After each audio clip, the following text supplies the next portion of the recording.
It's Thursday and we just got home after work. We're expecting a thunderstorm, but I got to get these potatoes planted, and that thunderstorm is supposed to have hail in it. I don't think it's any tornadic or anything like that, but anyway, I want to try to get these potatoes planted right quick. Should have planted them midweek last week, and I have not. I've got clips on this video here that we're going to have is clips from everything last week we done over the weekend, but they're all just real short clips, and I'm going to put them all on one video. Normally I'll do one task on a video, but put them all on one video, and hopefully it won't be too long of a video. I don't think it will be. Deanna has been in here working. She's got the 2 runs of tomatoes cleared out. Now we got to get all these peppers and tomatoes down this side cleared out and get it all out of here. That's all on that side over there is just all tomato vines that she's taken out. This is a few tomato vines she's taken out, plus peppers, plus grass over there. But we're gonna get after it this weekend, I think. Here are the potatoes. They're all cured, definitely ready to be in the ground. They should have been in the ground a week ago. But everything that has some green on it of any type, I'm going to plant. So if it doesn't have any green at this point, I'm just going to dispose of it. But we're going to plant them right down the middle between the onions, just right down through there. They are very compatible with onions, so let's get started on that. There is nothing special to planting potatoes. All you really do is dig a hole and drop them in and then water them in. So we're gonna get that done.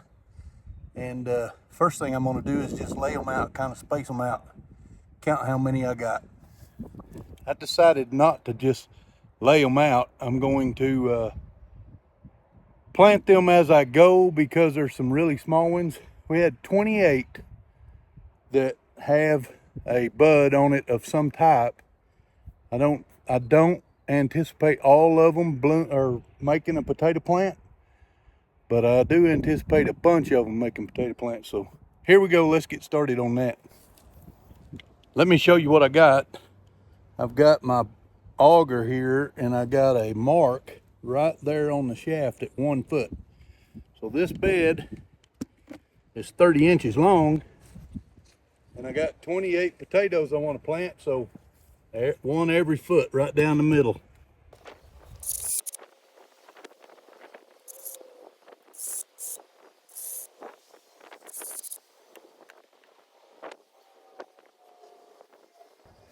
I'm planting them between 4 and 6 inches deep, and that way we do still have a chance of a freeze coming.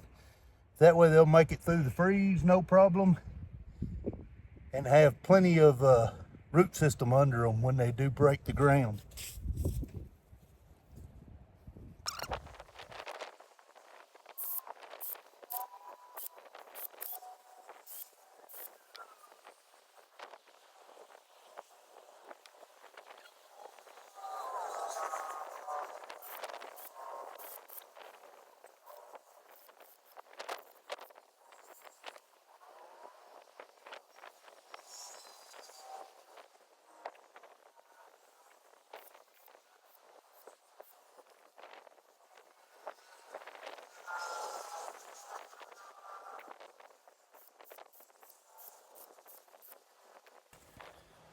I don't know why I was thinking that was a 30-foot bed.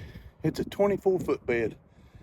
So I had to double up down there, but it's okay because the onions are less down there. They're not as far in the middle.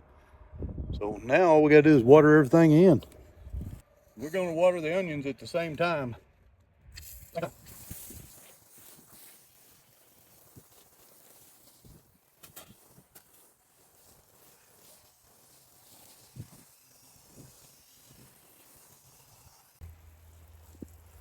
I really like this new sprayer. I bought it at our local farmer's hub market. that we have our candy in. We went in there to fill up our candy shelves, and I bought this thing.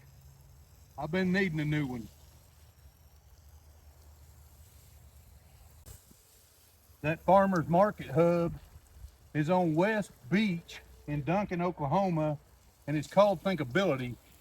They've got all kinds of gardening and home crafts, and just you name it. There's mushrooms in there that they've made jerky out of, and fresh meat, grass-fed meats. Y'all check it out if you live anywhere near. Our freeze-dried candy's in there. That has got the potatoes planted. I'm sorry it was fast, but that thunderstorm is looming. You can see the clouds behind me. They're not looking too good. So I needed to get them done. I'm just coming in here to check on the sweet potatoes. It's been just a little over a week. And that one right there, it's got sprouts all over it.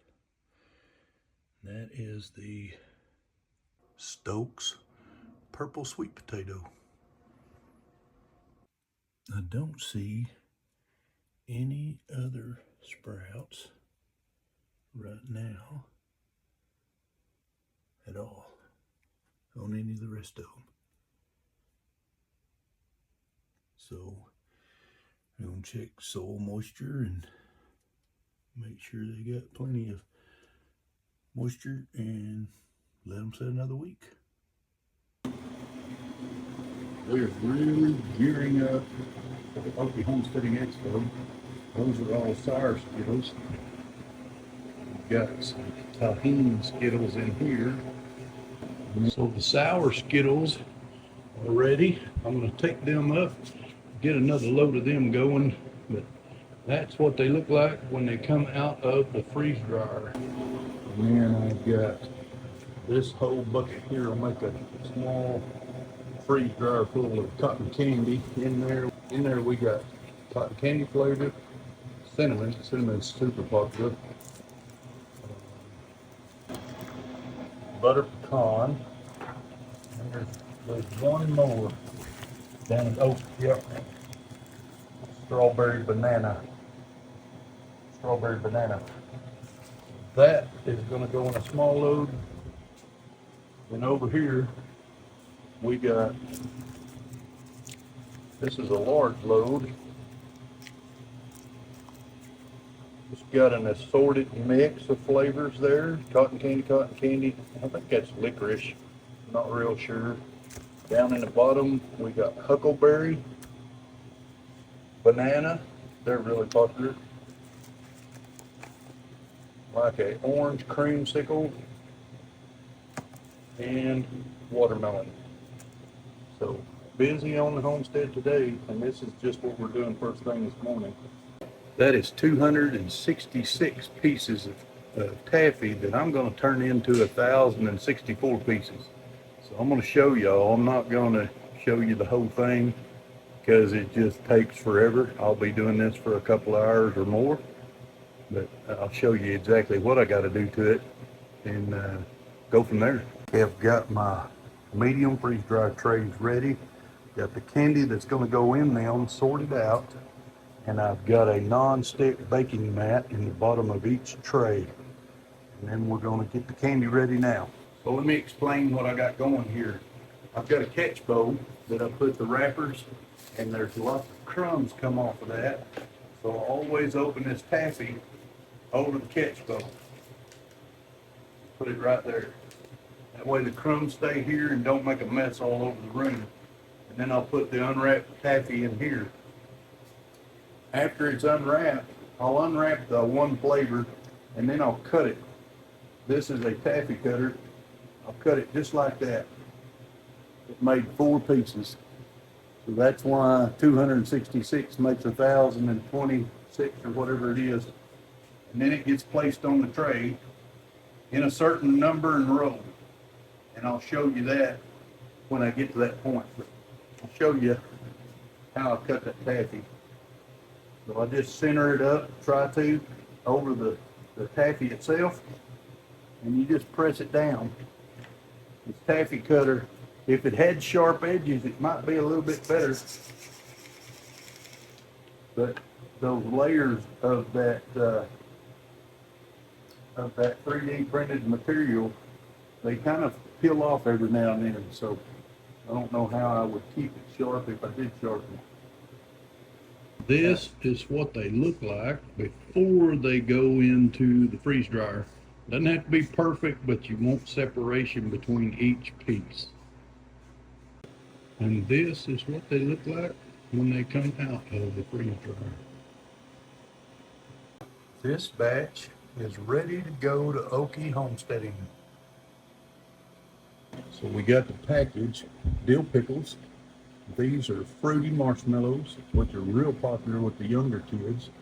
And then I've got 4 tubs of regular Skittles that need done, all in packages. It's really foggy and cold. It's in the high 30s. Windy here on the homestead, but later today, hope to get up there in the high tunnel. It's supposed to be in the high 60s. Brought the chickens a little snack, and they're all over it.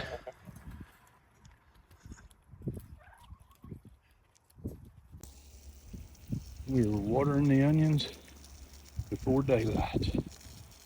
It's Monday morning, and I didn't get out here and do it last night, so it's got to be done this morning before we go to work.